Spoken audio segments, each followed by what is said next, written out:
Heureux serez-vous si vous êtes persécutés pour la justice, car le royaume des cieux est à vous. Oui, c'est Bernard Diel qui vous parle.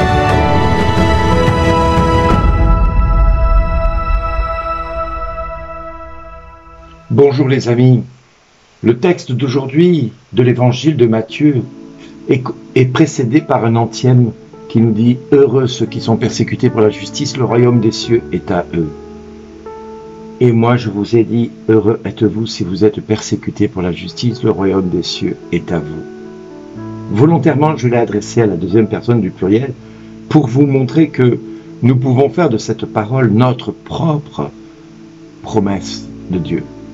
Oui, parce que Dieu peut choisir parmi vous des personnes qui vont être persécutées pour la justice. Regardez les apôtres, ils ont tous fini dans l'arène. Ils ont tous fini morts par les chrétiens, comme témoignage chrétien.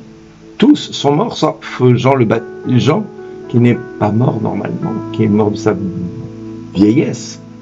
Mais tous les autres sont morts de leur témoignage. Et Jean le Baptiste fut le premier à être mis à mort pour avoir rendu justice. Alors, frères et sœurs,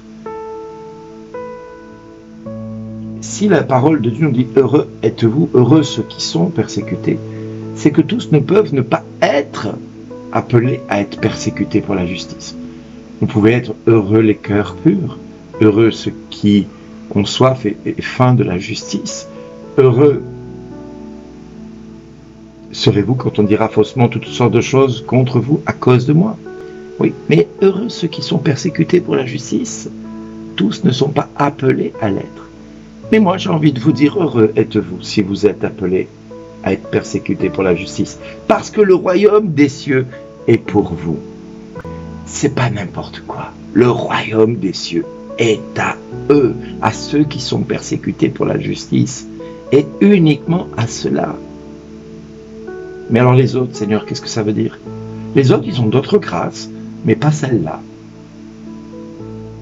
Ceux qui sont persécutés pour la justice, c'est Pierre, c'est Paul, c'est Jacques, c'est Étienne, qui ont été persécutés parce qu'ils ont rendu justice à Dieu. Ils ont témoigné de leur foi jusqu'au bout, c'est-à-dire jusqu'à offrir leur corps en sacrifice saint. Et Jean le Baptiste fut le premier à offrir son corps, à en perdre la tête, parce qu'il défendait les lois de Dieu, il défendait la parole de Dieu, il défendait les commandements de Dieu. Et oui, quand nous témoignons, nous avons beaucoup de chance. Nous avons la possibilité d'être jugés, d'être condamnés, d'être critiqués, d'être accusés, justement ou faussement, peu importe, mais nous avons beaucoup de chance. Ou beaucoup de grâce, je vais dire, parce que beaucoup de chance, ce n'est pas chrétien, c'est beaucoup de grâce. Quand nous disons nous avons beaucoup de chance, ce n'est pas juste. Mais par contre, nous avons la grâce d'être reconnus comme étant quelqu'un qui prêche la justice, et nous pouvons être persécutés pour cette justice. Alors mes amis, soyons sûrs d'une chose, c'est que si la justice nous pousse à réclamer quelque chose pour Dieu, nous allons être persécutés. Nous allons être jugés, nous allons être condamnés. Et ça fait partie du jeu.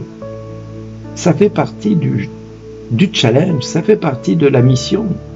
Ça fait partie de notre rôle de baptisé. Alors mes amis, soyez sûrs d'une chose. Nous pouvons vivre indéfiniment sans être contrecarrés, sans être critiqués, sans être attaqués par qui que ce soit.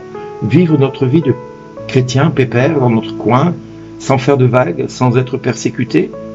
Mais quel est notre témoignage?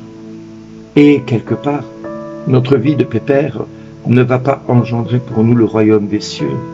Non, nous allons peut-être passer à côté du royaume des cieux.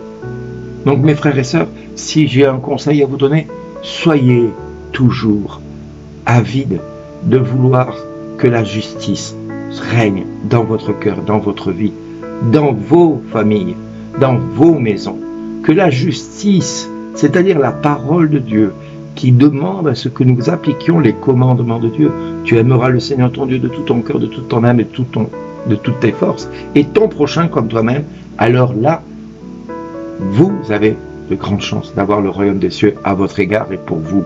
Mais si vous passez à côté, si vous passez vraiment dans cette époque, dans cette période à laquelle vous êtes tous et toutes aujourd'hui sans arrêt contrecarrés, contredits, et que vous laissez faire et vous ne dites rien parce que vous ne voulez pas avoir d'ennui avec les autorités de ceci ou les autorités de cela, mais que vous ne refusez de témoigner de votre cœur, de votre foi, alors vous allez passer à côté de votre rôle de baptisé. Votre rôle de baptisé est d'affirmer votre foi envers et contre tous. Et cela implique que nous soyons un jour persécutés pour ce témoignage-là.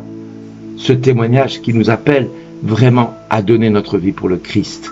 C'est ça, être persécuté pour la justice. Donner sa vie pour le Christ, donner sa vie pour notre Dieu. Et ça, tous les saints l'ont compris depuis la nuit des temps. Alors, ton prêtre risque de ne pas apprécier que tu témoignes de ta foi. Parce que tu vas être peut-être des fois un peu borderline par rapport à certaines choses. Mais qu'importe ce que le monde va penser, si dans ton cœur tu cherches à faire la volonté de Dieu, si dans ton cœur tu cherches à faire ce que Dieu te demande et à être là où Dieu te demande d'être, un témoin vivant, alors Dieu va vraiment se déclarer en ta faveur et il va te dire heureux es-tu si tu es persécuté parce que tu as essayé de faire ma volonté, parce que tu as essayé d'appliquer mes commandements.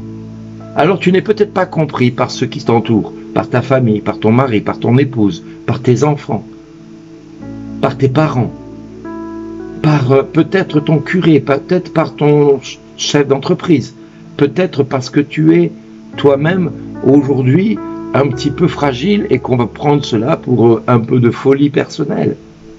Qu'importe si on pense que tu es fou, sois toujours fou d'amour pour Dieu. N'aie jamais honte de ce que tu es. N'aie jamais honte de ce que tu es parce que Dieu te demande de rendre un témoignage vivant. Alors sois vraiment témoin. Sois vraiment le témoin du Christ. Et le Christ dira à ton cœur et à ta vie, merci d'exister parce que tu es heureux d'avoir choisi le camp du Christ. Amen.